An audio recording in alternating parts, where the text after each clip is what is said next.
So, welcome to Mike's Podcast Club special edition in June. We are welcomed with open arms, welcoming the International Podcast Awards, the organisers, Em and Emma, and co-founders. And we've also got the winners, some of the winners here tonight. We've got Mark Stay and Genevieve as well. So, I want to know, first of all, how did it start? Like, what was the oh, let's do an awards. Well, how did it all begin? Well, that's an interesting story. And I guess that's why I'm here. So yeah, it was basically, it came from the idea that um, I'm a podcaster. I'm an independent podcaster. I've been podcasting for 5 years now. Uh, I know what it's like to be a podcaster. I know how hard it is to be a podcaster. And I think independent podcasters, we don't necessarily go into it for the recognition and for anything like that. I think the difference between independent podcasters and corporate podcasting to a degree is independent podcasters have to have passion for what they do.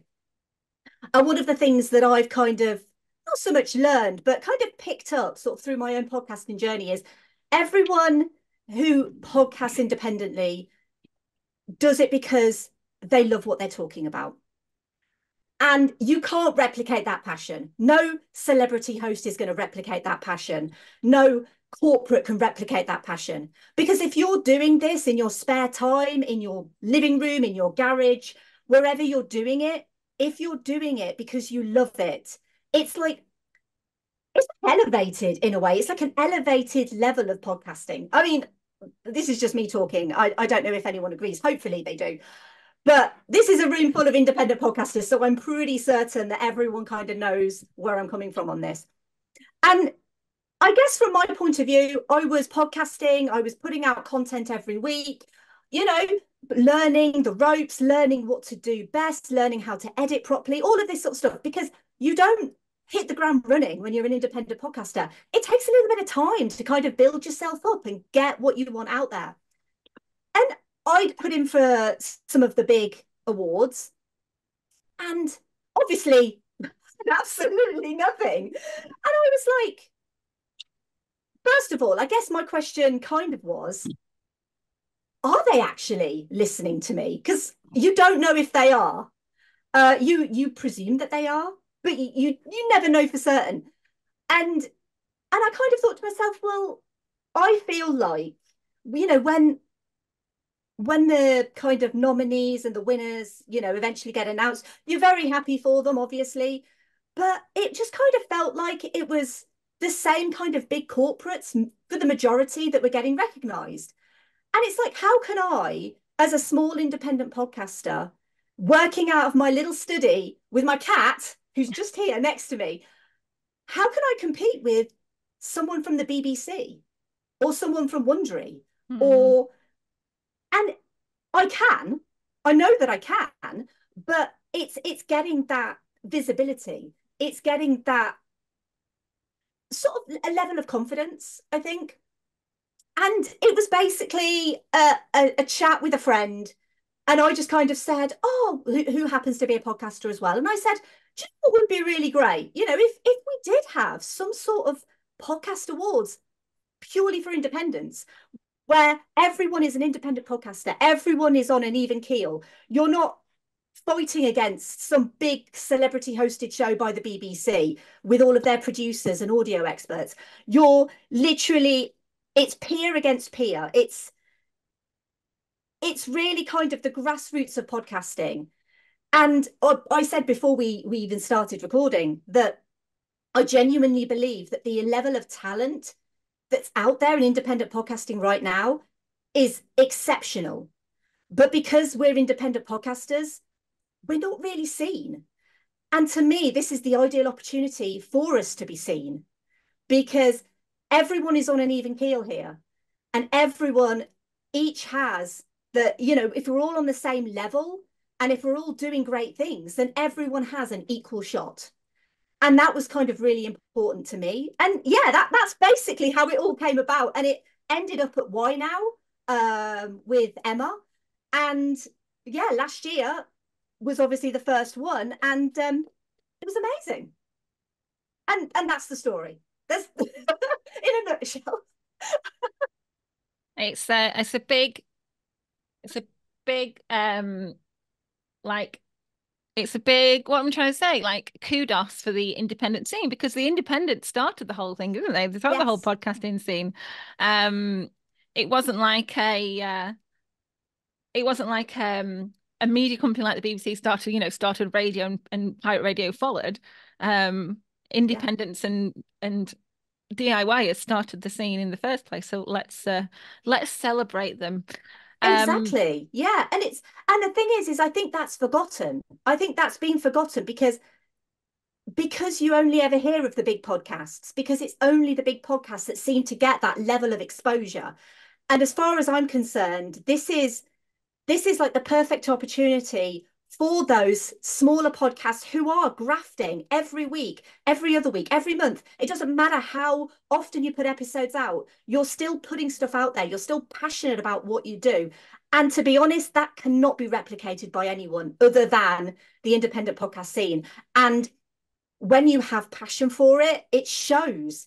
And honestly, the shows that we got submitted last year for the awards were incredible, incredible talent. It was like, can everyone win? It was basically that. The level out there is exceptional, and we need this to highlight those people. And I'm so delighted that we could last year highlight the incredible podcasts that are out there. so what's the response been from industry, from those bigger podcasting people? Emma? Thanks. Throw me in at the deep end. I don't know.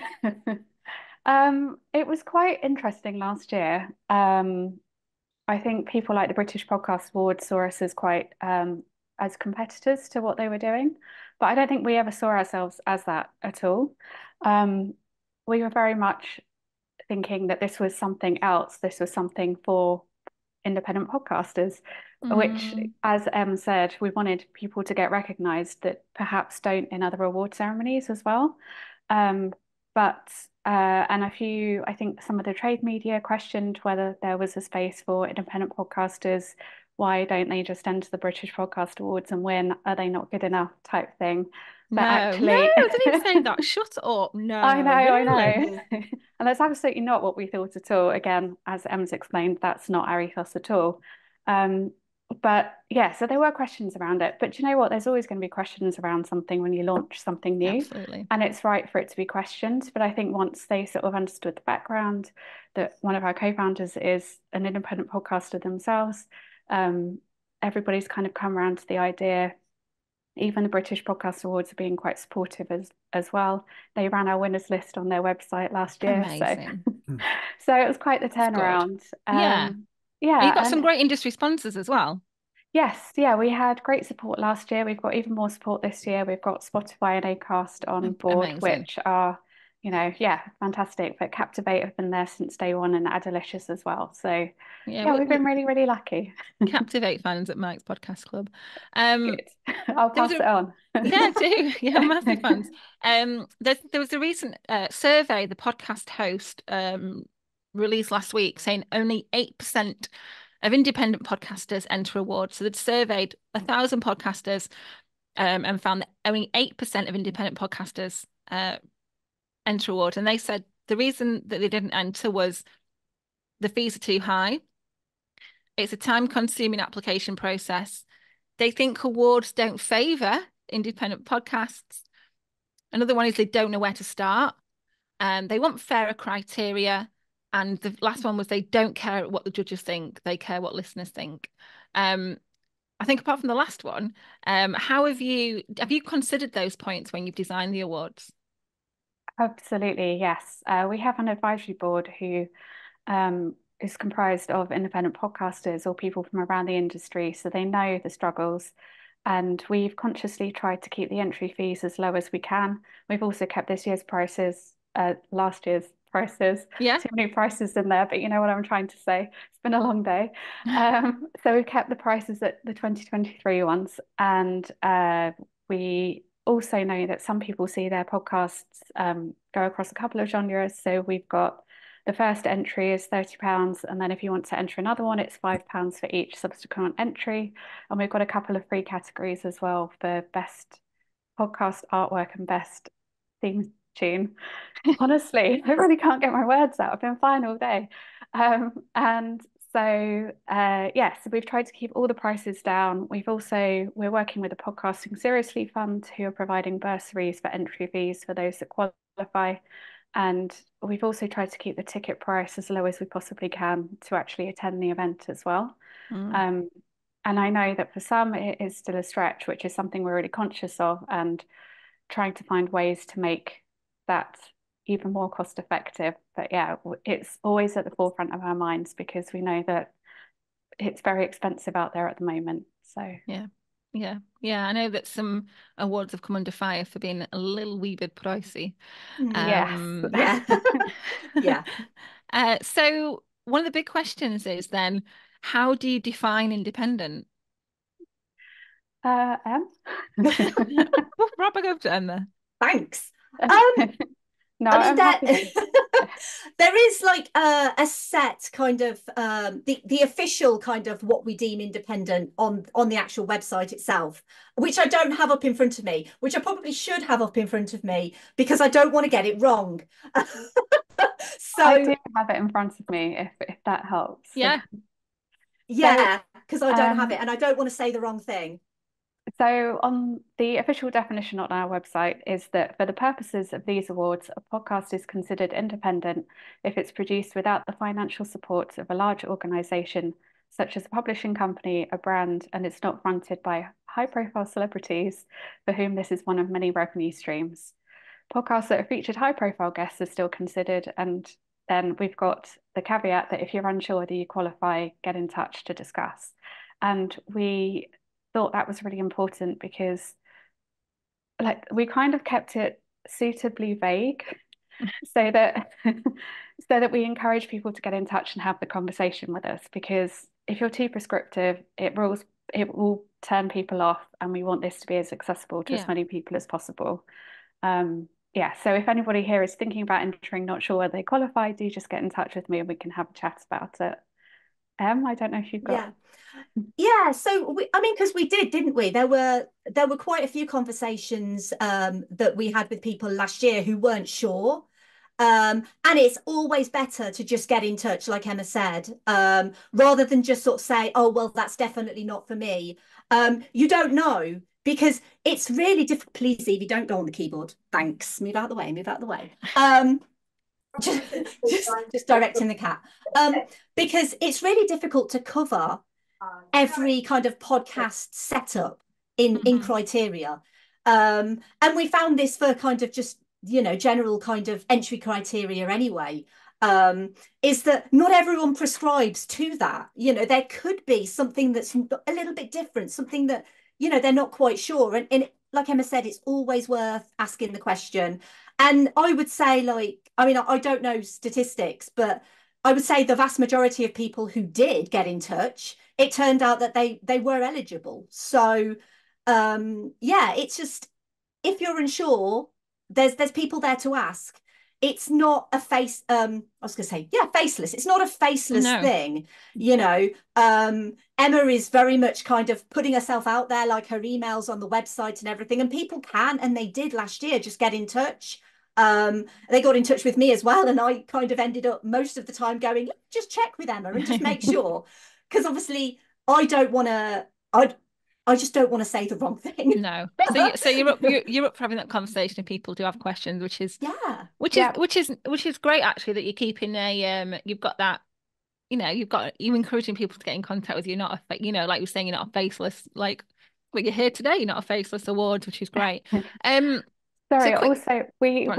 also we've got the luxury of being independent. So we took a few things on the chin last year as well. Like when we entered, we hadn't covered off a few categories, so we added them in at a later date, that kind of thing as well. So we're always open to discussion around things. So if people have got comments, feedback, good or bad, please do get in touch. Well, I've noticed this year you've got some new categories as well. Is that from feedback that you've received? It was partly from feedback, also looking at the types of entries we got last year, and if the judges struggled, like outdoor adventure is a really good example. Things didn't quite fit into a sports category, but they weren't quite sure where else to put them. So we've got that, which covers anything like trail running, outdoor swimming, cold open water swimming is what I'm looking for, that kind of thing. And branded content, which we thought was really important because there's lots of publishers out there making podcasts for small independent companies, but they again didn't quite fit in anywhere last year. So we've added that in. So it's celebrating small businesses in all the forms of marketing that they're using as well. So yeah. Brilliant. Yeah. It's sorry, I just wanted to say, like Emma said, we're very open to feedback and suggestions. And one of the things that I really love about what we do is when anyone does contact Emma with any feedback or suggestions or anything like that, it's not just kind of her going into some corporate boardroom and going, what should we do this? It's basically all then discussed at the podcast advisory board. So it's like, these are the feedback we're getting from podcasts. What do you as podcasts think about this?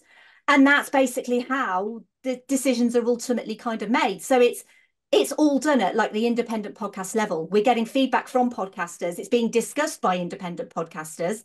And then obviously that feedback is then coming back around kind of now into year 2 with new categories and Nice. etc. So nice. Always done with the audience in mind, which is a very podcaster thing to do. yeah. So tell us how this entry process works then. What have we got to do in a nutshell? Well, we've tried to keep that as simple as possible as well. We ask for obviously the details about your podcast. We've added in a few extra bits this year as well, so you can put credits in for producers Oh, nice. and if you've got co-hosts or if the host is different to the person entering, all that kind of thing as well, so that everybody that's involved gets a bit of a shout out. And you need to upload your artwork because it's something that you put a lot of thought into as well. So we want to show it off as much as possible. And then a bit about the podcast.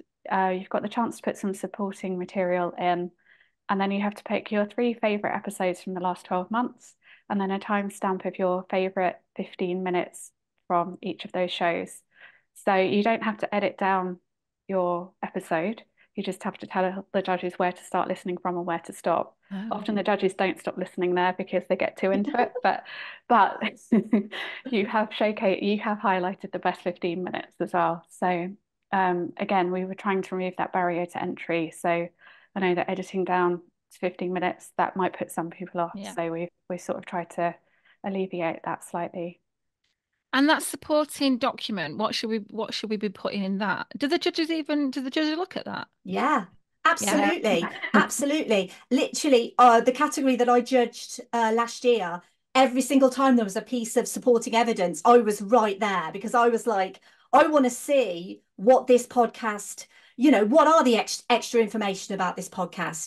If it includes things like listener reviews, download statistics, whatever they feel like is or even things like being featured in the local paper or anything like that, because to me you can get a good idea of what a podcast is about by reading what they write about themselves.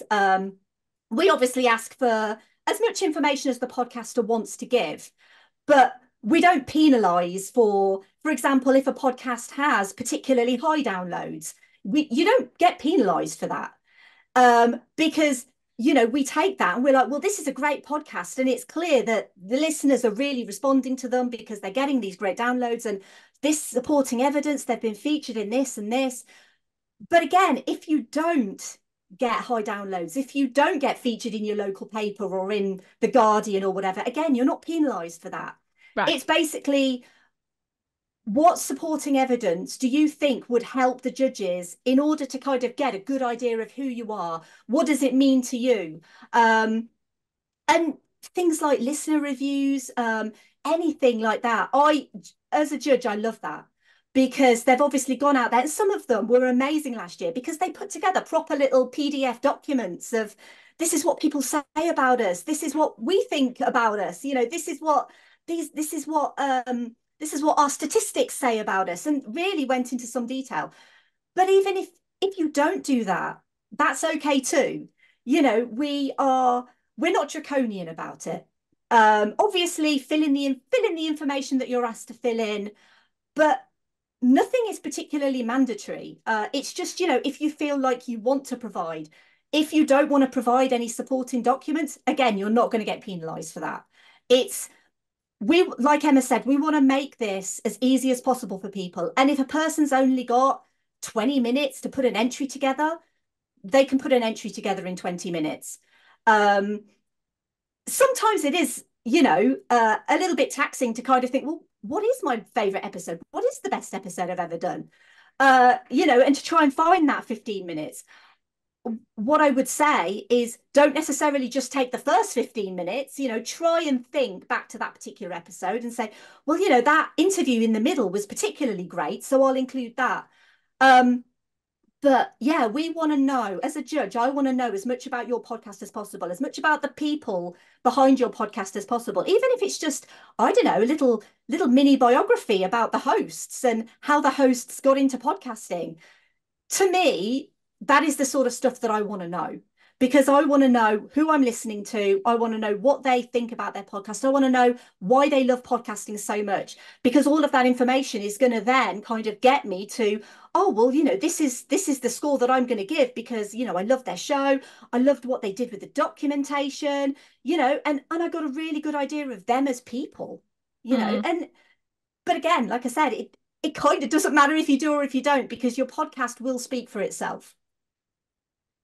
I just add to that as well. If there's anything that you put in your citation, so along the same lines of what Em's just said, if you say something in your citation, then back it up with an example in the supporting doc.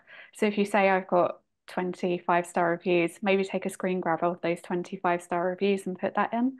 Just it's kind of like going back to school when you write an essay, you've got to give evidence of what you're saying in there. Just think of it in that really simplistic terms. So back up everything you're saying. Yeah, because you've got two semi-meaty spaces to put your entry details, and then what you're saying is if you've said, oh, you know, got those 25 reviews, then pop that in a supporting document where maybe with some examples of some reviews. So that supporting document also becomes like it also adds colour to your entry alongside your audio as well. Yeah, absolutely. Yeah. So what are the go on, how do we make, what are you looking for? How do we make a standout entry? Tell me, all right, maybe I'll rephrase that then. Why did you mark some of them down last year? Okay. Just because at the end of the day, as a judge, you're obviously judging based on your own kind of personal criteria of what you like to listen to. And all art is subjective. So, for example, I some of the example kind of clips that were given in my category last year were a lot of like I said, from the start of the episode. So you've got a couple of hosts that are having a chat. What did you get up to last weekend? And it's like, well, actually, the episode topic was X, but they're kind of having a bit of a chat and having a bit of a get together, and that's great. But when the episode is named something and you're saying, well, this is the best part of this episode, this is what I want to highlight to you, and you're kind of just having a bit of a chat and you're not really kind of focusing on that topic, there's kind of a bit of a disconnect there, which is why I kind of said, you know, if you're going to highlight a particular episode, maybe it is an episode where you're talking about something very specific. It's in the episode title is very specific. You're talking about this. Maybe you're interviewing a scientist. As a judge, I'm not really interested in the two hosts kind of having a chat for 5-10 minutes beforehand.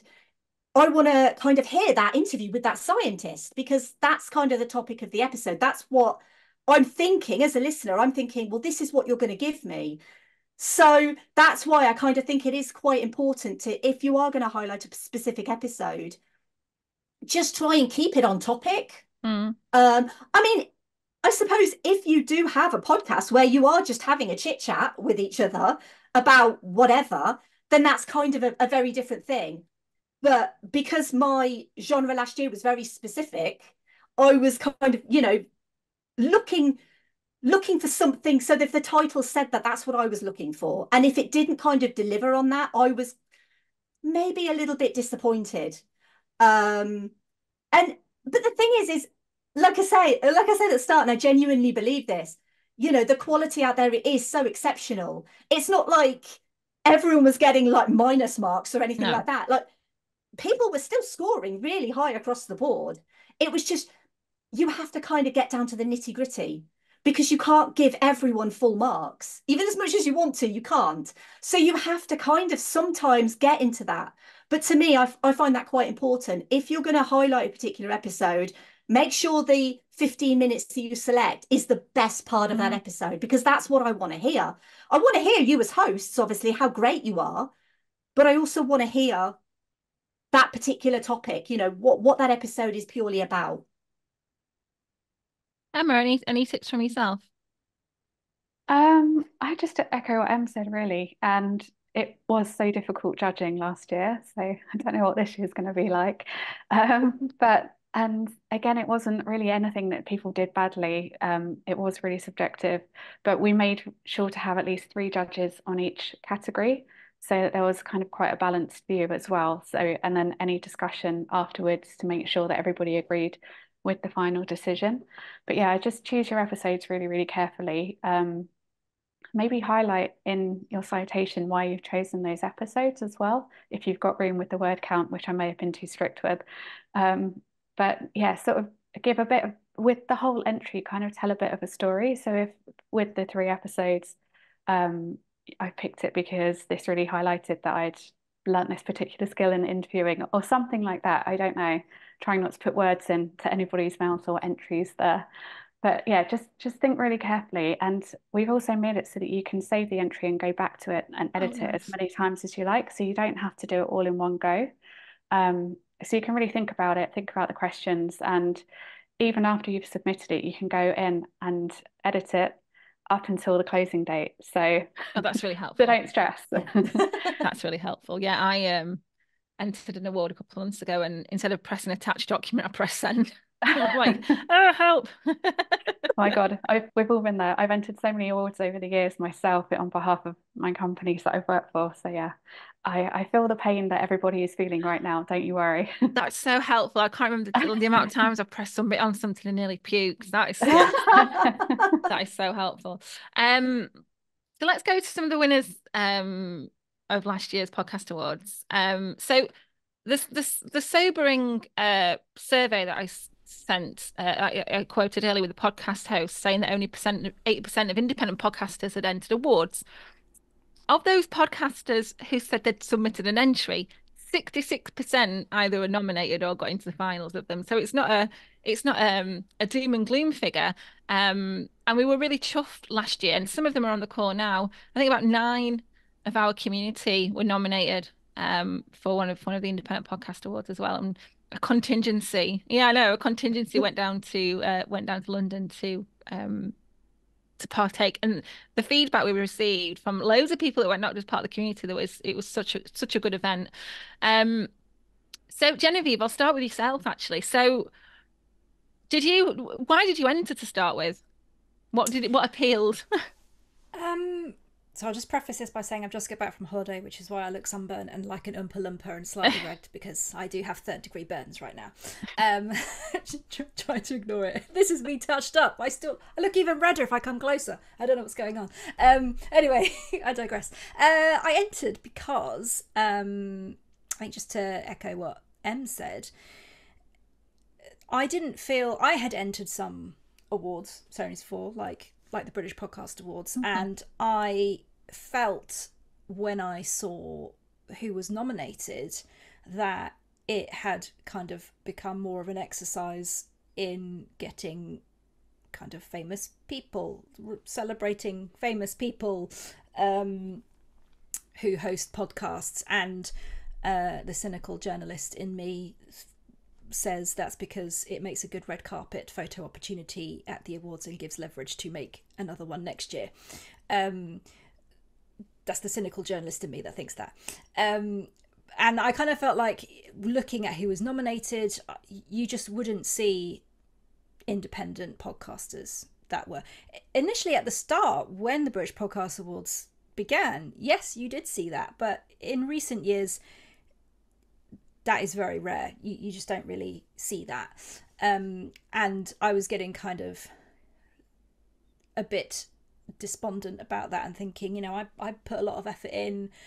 I can't compete with that. There's just, you know, no point, regardless of whether I think those podcasts that are nominated are good or not. It's like, you know, they are named people.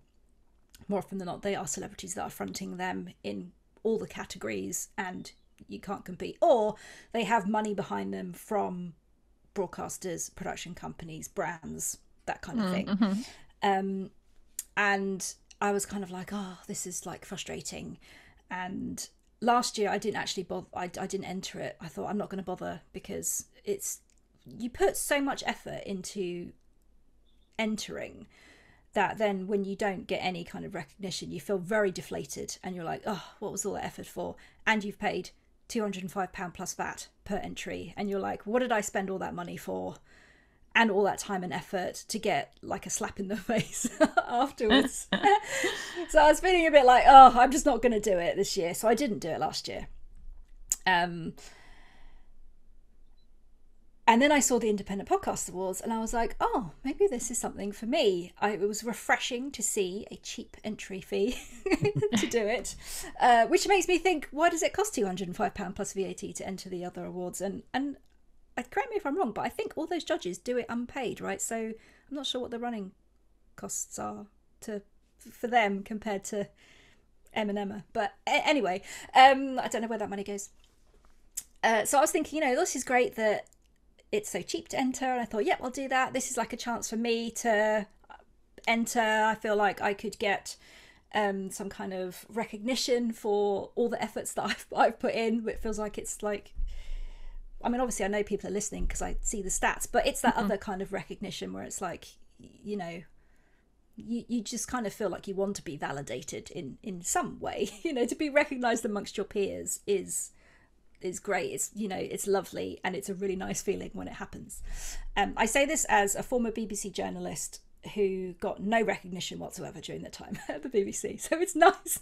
It's nice to get something. So I entered, and then when I was nominated I entered 2 categories, TV and film and music, and I was nominated in both those categories, and I did a little happy dance when I was nominated. Very, very happy about that. And then on the night of the awards, I won the first award, TV and film, and I was very surprised. Anyway, I went in with the view of like, don't go in thinking you're going to win, because you'll just be disappointed. So just assume that you're not going to win. There are lots of other good podcasts that have been nominated. Just have a good night out. So won that award. I was like, oh my God, I won this award. This is brilliant, very surreal. One thing I loved about the award ceremony was that nobody had to give a speech on stage. You kind of like took a picture and got whisked around the back where you kind of did something on camera. So that was good, because I was thinking at the time, like, there's 20 categories. How is this ceremony only going to take an hour and a half? It was brilliant. Every award ceremony should be like this. Just take a picture, say smile, thanks, and then wheel them out the back. And then I came back and sat down, and then they said, oh, and now our final award of the evening is for Podcast of the Year. And I was like, really? There was a category for this? Like, I don't remember seeing there was a category for this. And it was all the winners, all the nominees were all the winners of all the categories. And on the big screen behind the host, it was like, so as a reminder, here are all the podcasts that have won all the categories tonight. And they were all read out, and mine wasn't there. And I was like, oh, like, I guess I didn't win then. I think they've just forgotten about me. I nearly threw up on stage at this point, but anyway. I was like, they didn't include me. I guess and the girl that was sitting next to us, she was like, where's your podcast? Why isn't it on the screen? I was like, I don't know. I was like, I guess I didn't win. And then I won. And I was like, amazing. And my husband was filming me in that kind of way where, you know, at award ceremonies they film all the nominees so that at the moment when you don't win, you can just look at the person and go, yeah, well done. So my husband was filming me for like the previous award, and so then when this one came out, he was like, oh, got his phone out to film just as they said, you know, the winner was my podcast, and all you can hear is my husband saying very loudly, oh shit, which is very supportive message you want your husband to say when you've won an award. So, and to be honest, I'm still in shock. But I have my 2 nice awards here. Oh, they're gorgeous, aren't they? Aren't they beautiful? They're very weighty. If you have burglars, you could definitely do some damage. Yes. And Genevieve, tell me what impact has it had on A, as a podcaster, and then B, as for your podcast?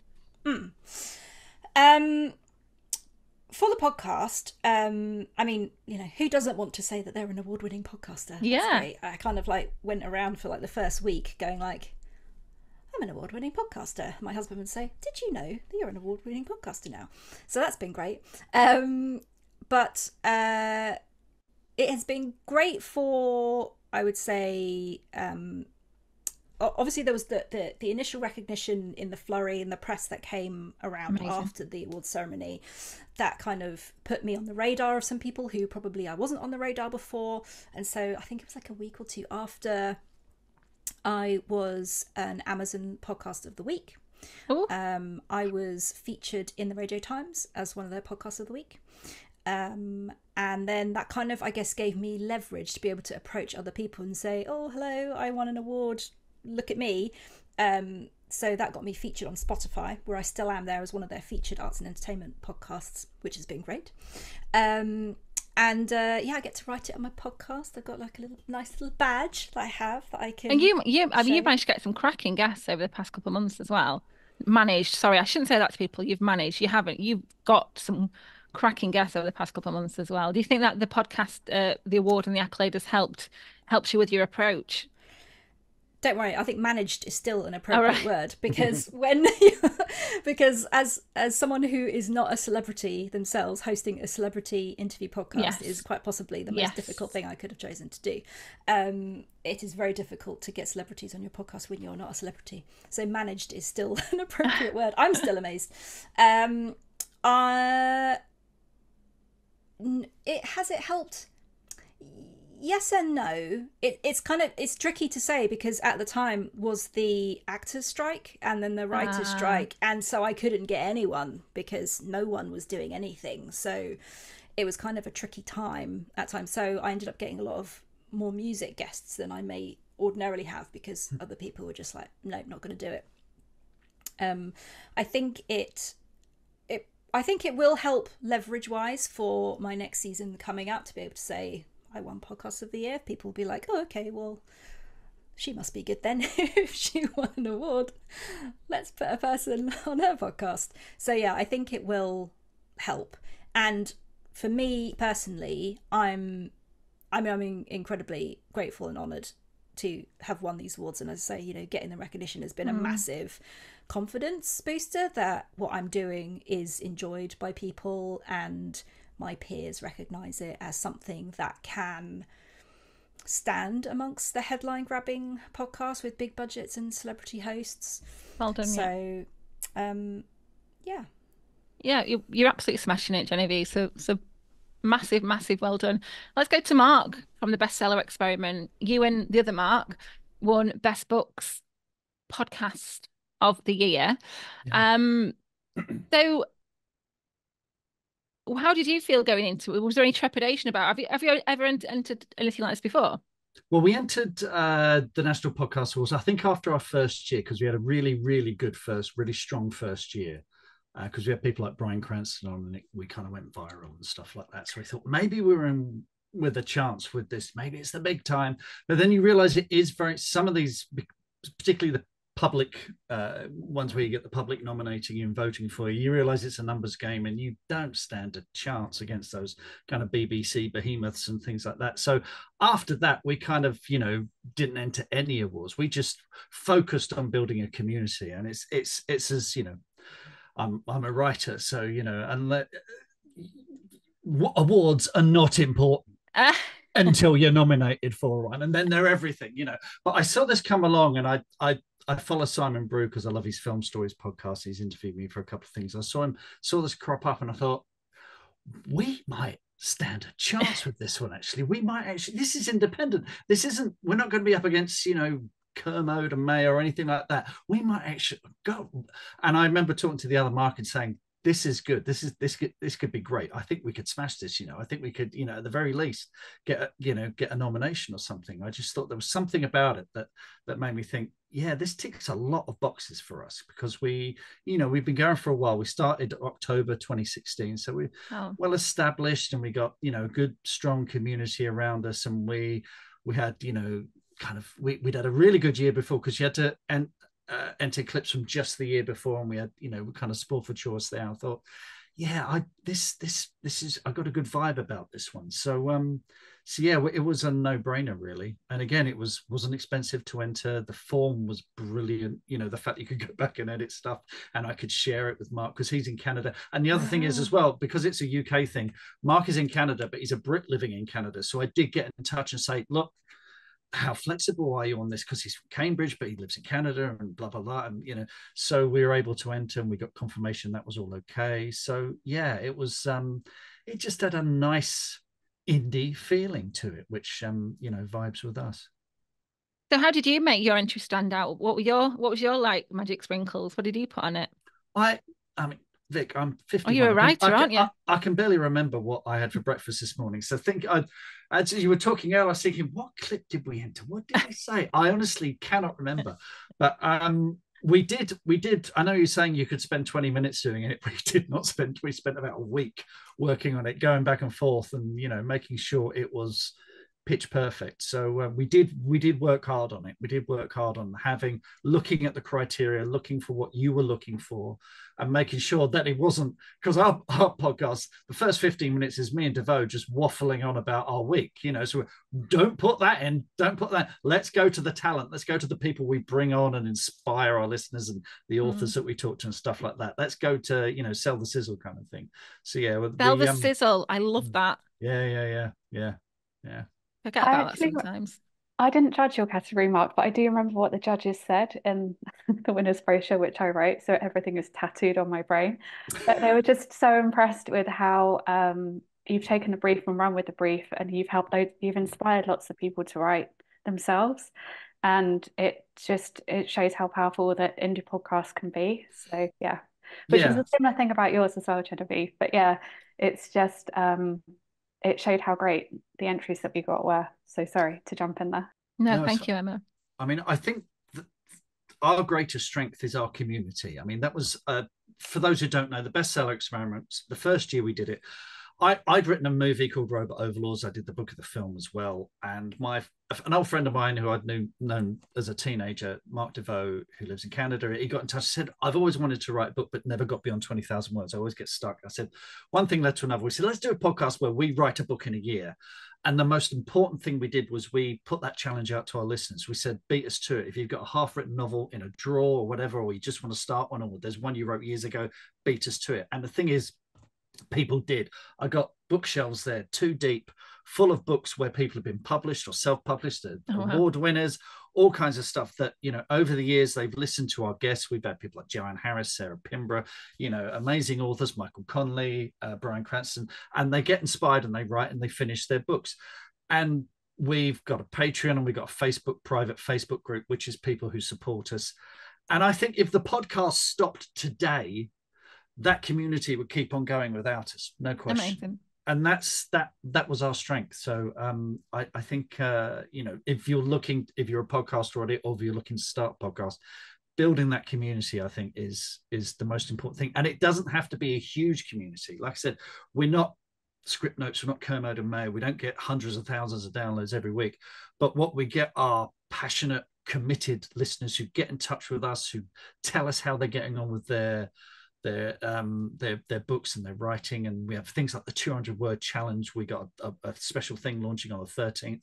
So, you know, it's everyone feels involved. It feels like a family. And before we were recording, we were saying, you know, we've made friends, really good friends through the podcast who, you know, we read each other's books, we blurb each other's books, you know, we meet each other at book festivals and things like that. Well, and just people... from how you're speaking, Mark, like you can see how excited you are and passionate about you are your podcast. And I suppose that's inspiration to get that across in your entry as well. So other people like Emma and the judges can be as enthused as you are about your podcast and get it.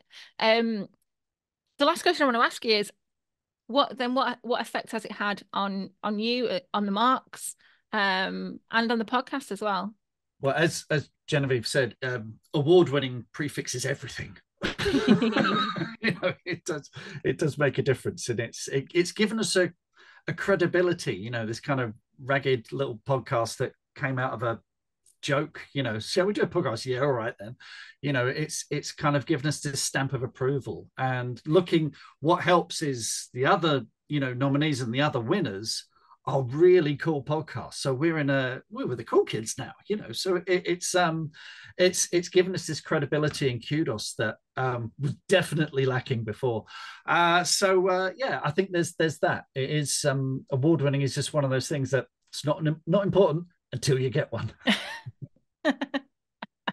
I love that piece around like the credibility, but not also that, but now being part of a community of award-winning podcasters, which is a nice little club to be part of, as well as our club. It's a nice little club to be part of. Let's turn to some questions from our community. We've been the chat's been going like the clappers all night, so I'm going to pitch the question, and we can take it in turns to someone put the hand up, and whoever wants to answer it, that's great. So Kevin Fields said, how do you encourage and support those 92% who don't enter podcast awards to enter? So how do you encourage the 92% of independent podcasters to enter? What's the hook there? Well, I was just having a look at the questions and I saw that you sort of half answered it for me. So by doing events like this, we're trying to get the word out there about these awards, because part of the problem that we've had is that we're going from a standing start. We have exactly the same problem as an independent podcaster. We don't have a huge brand out there already and a huge following.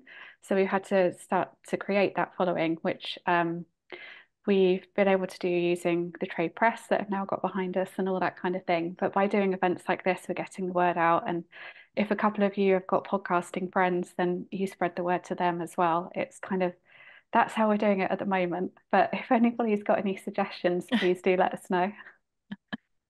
Thank you. Sorry, just to kind of add to what Emma said, you know, independent podcasts, we don't have the budget to kind of, you know, put an ad in The Guardian or please don't go on the keyboard, Evie, thanks. You know, and independent podcasting is all about word of mouth. And obviously, I think last year was obviously us starting on this journey and, you know, trying to kind of get the word out there. And I think this year we're obviously still trying to get the word out there, but we're hopeful that the people who were involved last year, I think it's already been mentioned a few times, the feedback was so positive from last year's event, and not just the event itself, but the whole process, the whole kind of entry process. I don't think, you know, I mean, I didn't hear anything negative. maybe they don't want to tell me. But you know, that the whole experience was such a positive experience for everyone, and it kind of didn't matter whether you won or lost. Everyone was in that room together as independent podcasters. Everyone was supporting each other, and to me, that is what independent podcasting is all about. And you know, to the 92% of people who probably won't or don't even think that they should, I would just kind of say to them, well, look at the podcasting community around you. It's not like an exclusive club or anything. We're kind of saying everyone is welcome here. And it doesn't matter whether you started 10 years ago. It doesn't matter if you started 6 weeks ago. You know, everyone is welcome in this arena. And and we welcome you to kind of, if you, obviously we're not forcing people to enter, you know, that would be ridiculous, but we want you to highlight your passions. We want you to tell us what you're so passionate about. And to be honest, Mark and Genevieve are perfect examples, because not only can they say they're award-winning podcasters, which they both are, and they are tremendous podcasts. If you've not listened to either, you absolutely should. But you can tell by the way they talk how passionate they are about the topics that they talk about. Uh, you know, in Genevieve's example, how passionate, what a great interviewer she is. You know, it would be so, you know, if I was sitting, you know, on a Zoom call with George Takei, I'd be like, hello, how are you? You know, and she is such a natural talking to these, you know, incredible people with incredible stories. And then the thing about that then is like, it's like what you said before at the start, is like, yes, you can compete with the big Yes, boys. absolutely. Like, just because you don't have the name, you know, a big publishing house underneath the name of your podcast name doesn't make you any less as amazing and incredible and worthy of recognition. Absolutely. Yes. Yeah. So Helen's asked, the supporting document, can it tell the story from the start of the podcast, or has it got to be, and some of it, like, or has it got to be within that time frame? I would say tell the story. Yeah, give as much information as you want to give. I mean, obviously, maybe 100-page document is probably not ideal. You know, it has to be fairly succinct, I would say, because obviously judges obviously give up their time to judge these categories, and you know they will have a certain amount of entries that they need to get through. So please do bear that in mind. Obviously, if you want to send us like a thesis on why your podcast is so great, maybe just make it like a couple of pages long. But to be honest, yeah, like Emma said, tell a story. We want to hear why you're so passionate about what you do, because that passion, like with Mark and Genevieve, it just comes through. We can tell how and when people are passionate about what they talk about on their podcast. Fabulous, great advice. Sue's asked, you mentioned entering more than one category. What happens if you can't find a suitable category? Are you open for suggestions for next year? Absolutely, yeah. Drop me a line. My email address is all over the website. So yeah, just get in touch and then we can put it to the board and potentially pop it in there for next year. Now, this is an interesting question from Deepa, and one I think perhaps quite a few people might be worried about. We've got quite a few of the nominees on the call today. She's asked, can shortlisted not put my teeth back in. Can shortlisted podcasts enter again this year? Would they be considered equally next to the new entrants? Absolutely, they can enter again this year, and absolutely they'll be considered equally. We've got a whole new bunch of judges coming in, so the chances of the same person listening again this year are very slim. And even if they did, it's not necessarily a bad thing. But yeah, we strongly encourage people to enter again. And to that effect, there is an email going out to everybody who entered last year, either tomorrow or Friday, saying that we would love you to enter again. So that should have gone out a few weeks ago. We've had some technical glitches. Hopefully that'll alleviate any heebie-jeebies then about entering again this year if you were shortlisted last year. Yeah, we're really hot on equality and stuff like that. Like everyone is on an equal footing. Can't stress that enough. It you know, it's great that people got nominated and won last year, but that is last year. You know, this is 2024. Everyone is on an even keel. So it doesn't matter if you're up against someone who won last year, everyone will be treated equally. And we ask that you can submit episodes from the last 12 months as well. So it would be different episodes that everybody's exactly, yes. in. Yeah.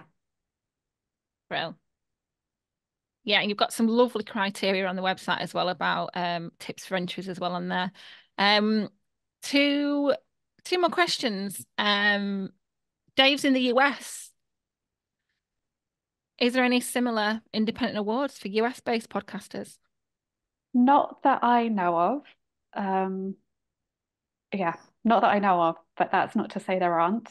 I don't know if you know of any.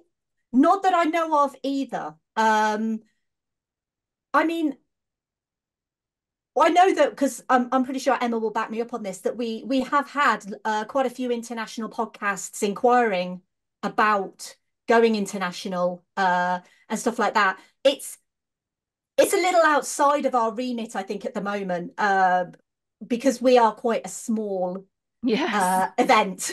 So To the world. yeah, we would love to be inclusive to the US and across the world. And maybe one day One day, we never will say be able never. to. But unfortunately, I don't know of any other independent podcast awards in the US. Yeah, unfortunately. But you never know. Maybe in a few years. I don't know. Maybe we can open up to other countries. I guess we'll just have to see what happens. I've got a really specific question from Robert, but can I ask him to message you about it?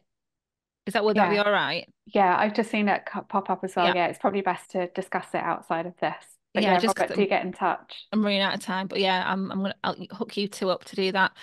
Before we sign off this half of Mike's Podcast Club, I want to go around each of you and just give me your top tip for entering the Independent Podcast Awards. Genevieve, I'll start with you. Put you on the spot. There you go. Poof. I would say take your time, don't rush it. Allow at least a day to enter, because you do need to put some thought in. My additional info was a PDF document. It was 7 pages, but it was screenshots which were big, so they took up space. But my screenshots were things like stats, being featured on Apple Podcasts in their top shows, being featured in the British Podcast newsletter. I'd acquired news coverage over the year, so I put in some of those news stories and chart rankings, some nice reviews. Some nice feedback from guests who said they'd had a nice time. And it's quite difficult because as Brits, we really don't like bigging up ourselves. We don't usually like saying, yes, I'm good, these are my achievements, this is good, because people think you're boasting. But this is the perfect time to do that. If you are not going to big yourself up, no one else will. This is your chance. You need to show why you deserve to win. So highlight everything. And as for picking your best clips, I'd say think of it like a journalist. So what would the headline of your episode be? What's the story? What's the main takeaway from your episode? That's the clip you should pick. That's what you should start with. That's what's the most interesting thing about that episode. That's the bit that you pick. And good luck. Fab advice. Thank you so much, Genevieve. Mark, go on then. Just to echo everything everyone else has said, attention to detail, that kind of stuff. But one of the joys of indie podcasts is we can really do some strange niche stuff. So think about what you're providing that no one else does. Why are people tuning? And if that means saying to your listeners, maybe do a survey. We used to do a survey every year. Just say, what is it you like about this podcast that no one else offers? What makes us unique? And I think that niche thing is what indie podcasts do so well. I mean, it's all very well having a podcast about football or films or whatever, but I know people here are doing very nerdy, very individual kind of thing. So make yourself stand out by saying, I'm doing something that no one else is doing or no one else could do. Only I can provide this, or only we can do this. So maybe think about what it is that makes you stand out from the crowd. Yeah, lean into your niche. Lovely. Emma Turner, coming to you next. I would say just do it, just enter. Don't overthink it. Don't and that's not just me trying to get more entries. Like people question whether they're good enough to enter awards, and you absolutely are. You're making a podcast, and this is all about independent podcasts. So just don't ever question whether you're good enough, because you are. So please enter. I love that. You are good enough. Yes, thank you, Emma. And finally, I think the most important thing that you can do is just be yourself. Be your weird, unique, brilliant, amazing, independent podcasting self. Because to be honest, that's what we're all doing. We're all sitting here in our little rooms, in our garages, wherever we're sitting, putting stuff out that we want to put out in the world. And it's really just echoing what Mark just said. You are your unique selling point. There is no one on this earth like you and what you are doing. So even if you know, I've got a movie podcast. There's loads of movie podcasts out there, but only one of them is hosted by me in the way that I do things, the way that I like to tell stories. And I think that's really important. Now, I will preface this by saying I am not an award-winning podcaster. I am not. However, I know my value. And I think that's really important, is that we are a nation, like Genevieve said, we are a nation of, oh, you know, oh, I'll just leave it for this year. Oh, I don't think I'm good enough. You are good enough. And you should know your value, because you are the only person that does know your value. And you will go to an awards event like this. You may be nominated, you may not. We had people who attended who weren't nominated. They still had a great time. But it's fundamentally all about this community. And if you do win, well, that's great. Like, congratulations. I will be literally the first person in that front row, like cheering and clapping, even though I'm never going to win an award, but that's fine, because I know my value. And if I could enter, then I wouldn't, but because I can't. But you know, I could enter another awards if I wanted to. But I think it's just important to know not necessarily how great you are, but the thing that you produce is fundamentally part of you and part of what makes you you and what makes you special and unique. So let's celebrate that. And that's really it. That's a rallying cry, and I feel really motivated now. Like, know your value. Yes. Know your value. Yes, yeah. Go for it. Do it. Lean into your niche. Take your time. Think about your supporting documents. I'd like to say a massive, massive thank you to Mark, to Genevieve, to Emma, to Em from the Independent Podcast Awards. You've got to the end of May to get your entries in. You can find out more about the Independent Podcast Awards at theindependentpodcastawards.com, or just Google it. It's all there, all of it. We're going to be taking a short break. Can we come back at 7:18 past the hour, wherever you are in the world? That is 18 past the hour, wherever you are in the world. Go and get yourself a wee, a drink, a tea, a gin. Woo! Knock your microphone over, and we'll see you shortly. Thank you very much, the Independent Podcast Awards, for joining us.